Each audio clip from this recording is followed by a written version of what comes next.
Hi everybody, we are today in the TV studio Solar Butterfly filming directly from Oslo, and I have with me today Karoline Skahjem.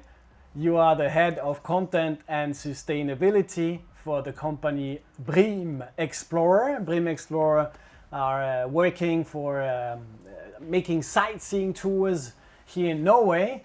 And Karoline, can you explain me why and how did they come up with this idea of the e-boats?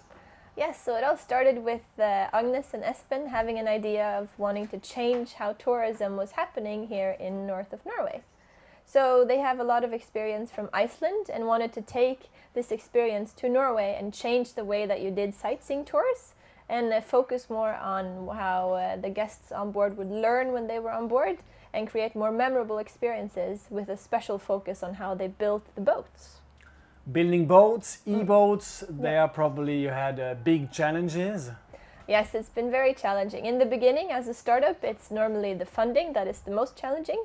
The first boat was made with crowdfunding and the second one with investors. As long as... no, can I take that again? As well, not as long. Yes, there's been many challenges. In the beginning, it was the funding that was the most challenging.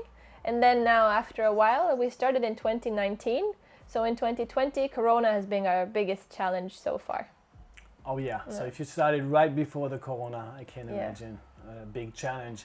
We see the boat here, I see lots of people on it, and I have the question about the fact and figures. Yeah, so we will have a fully electric boat done any week now, and that can go around 15 hours on 10 knots. And you can fit around 150 people on board. And as you can see on the photo here, it's very spacious outside on all 3 decks. And there's also a lot of windows all around it, so you can enjoy it from many different angles on the boat. And I see here a lot of snow, so it means it might be cold. Can we also get into on this floor, and on this one you can get into the boat, right? Absolutely. Even up on the bridge, the captains are very friendly and often take visits from the guests and explain how the technology of the boat works. So all 3 decks are accessible for the guests. Nice. And what is the capacity? How many hours can the boat drive or float? So the electric one, finished in a few weeks, will be able to go around 15 hours on the most comfortable speed, which is around 10 knots. Yeah. Yeah. Okay. So yeah, probably every second day you have to load to charge the boat. Nice. We are speaking about customers, tourists, visitors. What are the reactions of these people? So we get a lot of positive reactions, especially how they're pleasantly surprised on what they learned when they were on board. They all had high expectations of the experience, the scenery, and the boat itself. But I don't think they all expected to have so much focus on the knowledge on board. We have extremely skilled guides on board that focus a lot on spreading knowledge when you're on the boat, so that when you leave the boat, you know more than when you came on the boat. Okay. Can you give me one example? Yeah, we normally always focus on how essential the ocean is for our own existence, and try to familiarize people with all the creatures living there, because it's quite hard to care about something that you don't know existed. And if you know more when you leave, you might care a bit more and make better decisions in the future. Thank you. Future, that would be my next question. Any plans? Yeah, we have big plans. So in 2023, we plan to have 5 boats in total.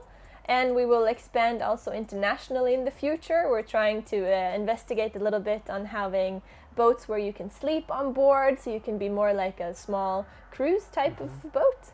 But still, the focus is also to change the way that we make boats, maybe create a new standard for this, and to open people's eyes that fossil fuel is not necessarily the future of this industry. Great. I'm done with my question. Is there anything you want to tell the audience or tell me that we haven't heard? Yeah, so a thing that I think is very important to focus on is that if we all do a little bit, we can make a big difference, which is why I think we should all stay curious. And if you want to learn more, you can always visit our website, brimexplorer.com. Thank you very much, Karoline. And this was today, directly from the studio in Oslo. If you want to learn more about the project of the Solar Butterfly, it's www.solarbutterfly.org. And you will find us on the social media with the hashtag meetlarso. Thank you.